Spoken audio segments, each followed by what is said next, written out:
மேஷம், அரசாங்க வழியில் எதிர்பார்த்த உதவிகள் தடையின்றி கிடைக்கும். தந்தையின் உடல் ஆரோக்கியத்தில் நல்ல முன்னேற்றம் ஏற்படும். உத்தியோகத்தில் உங்கள் அதிகாரம் மேலோங்கும். அதிர்ஷ்ட எண் 1. அதிர்ஷ்ட திசை கிழக்கு.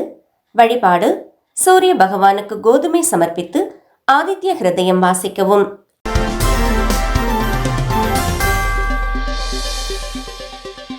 ரிஷபம், குடும்பத்தில் உள்ள பெரியவர்களின் ஆலோசனைகள் புதிய பாதையை காட்டும்.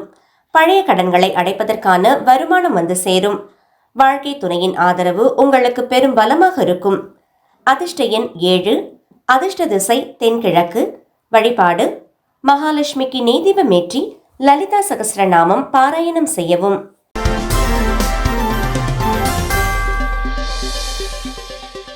மிதுனம், உத்தியோகத்தில் உங்களின் திறமைக்குரிய அங்கீகாரம் கிடைக்கும்.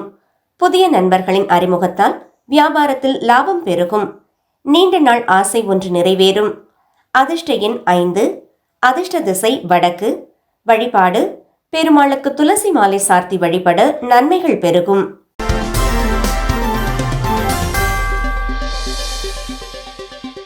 கடகம், சவாலான காரியங்களையும் மன உறுதியுடன் செய்து முடிப்பீர்கள். மற்றவர்களுக்கு ஜாமீன் கொடுப்பதை தவிர்க்கவும். பிள்ளைகளின் படிப்பில் அக்கறை காட்டுவீர்கள். ஆரோக்கியத்திலிருந்து சிறு தொந்தரவுகள் விலகும். அதிர்ஷ்ட எண் 2. அதிர்ஷ்ட திசை வடமேற்கு. வழிபாடு அம்மனுக்கு பாலாபிஷேகம் செய்து வணங்க மனமீதி கிடைக்கும்.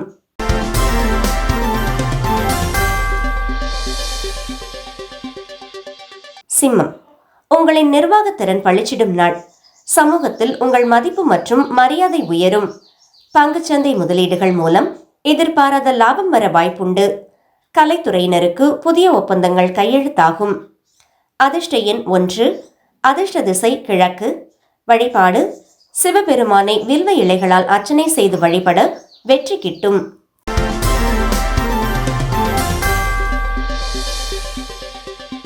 கன்னி, நிலுவையில் இருந்த சொத்து தொடர்பான வழக்குகள் உங்களுக்கு சாதகமாகும். உறவினர்களின் வருகையால் வீட்டில் மகிழ்ச்சி தங்கும். உத்தியோகத்தில் பதவி உயர்வு அல்லது இடமாற்றம் ஏற்பட வாய்ப்புள்ளது.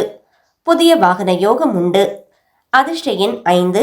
அதிர்ஷ்ட திசை தெற்கு. வழிபாடு புதன் பகவானை நினைத்து பச்சை பயிறு தானம் செய்வது நற்பலன் தரும்.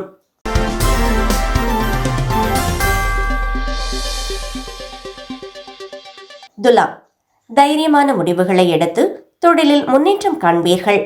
சகோதர வழியிலிருந்து வந்த மனஸ்தாபங்கள் நீங்கும். தகவல் தொடர்பு மூலம் நல்ல செய்தி வந்து சேரும். உங்களின் தன்னம்பிக்கை அதிகரிக்கும் நாள். அதிர்ஷ்ட எண் 6. அதிர்ஷ்ட திசை மேற்கு. வழிபாடு துர்க்கை அம்மனுக்கு செவ்வரளி மலர் சார்த்தி வழிபட தடைகள் நீங்கும்.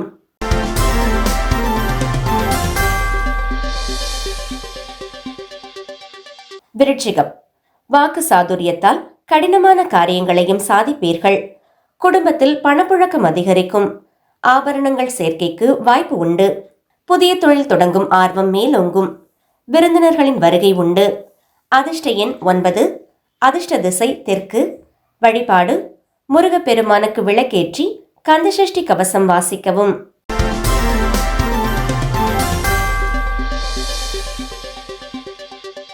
தனுசு, ராசிக்குள் சந்திரன் இருப்பதால் உங்களின் தோற்றப்பொலிவு கூடும். புதிய ஆடைகளை வாங்கி மகிழ்வீர்கள். ஆன்மீக பெரியோர்களின் ஆசி கிடைக்கும். திருமண வயதில் உள்ளவர்களுக்கு நல்ல வரன் அமையும். அதிர்ஷ்ட எண் 3. அதிர்ஷ்ட திசை வடகிழக்கு. வழிபாடு தட்சிணாமூர்த்திக்கு மஞ்சள் நிற மலர்களால் அர்ச்சனை செய்து வணங்கவும்.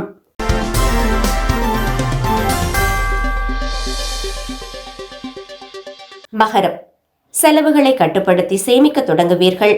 வெளிநாட்டு பயணம் தொடர்பான ஆவணங்கள் கைக்கு வரும். மறைமுக எதிர்ப்புகள் விலகும். தூக்கமின்மை நீங்கி ஆழ்ந்த உறக்கம் கிடைக்கும். மனபாரம் குறையும். அதிர்ஷ்ட எண் 8. அதிர்ஷ்ட திசை வடக்கு. வழிபாடு சனீஸ்வர பகவானுக்கு நல்லெண்ணெய் தீபமேற்றி வழிபட நன்மைகள் உண்டாகும்.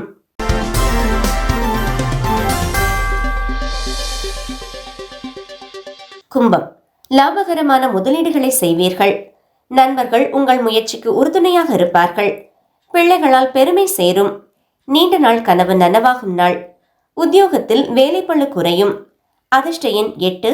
அதிர்ஷ்ட திசை மேற்கு. வழிபாடு ஆஞ்சநேயருக்கு வெற்றிலை மாலை சார்த்தி வழிபட பயம் நீங்கும்.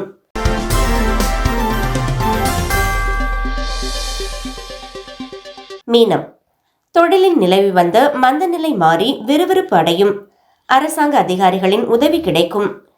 தந்தையார் வழி உறவினர்களால் ஆதாயம் உண்டு. பொது வாழ்வில் உங்களின் புகழ் உயரும். அதிர்ஷ்ட எண் 3. அதிர்ஷ்ட திசை வடகிழக்கு. வழிபாடு மகாவிஷ்ணுவுக்கு சர்க்கரை பொங்கல் நிவேதனம் செய்து வழிபட செல்வம் பெருகும்.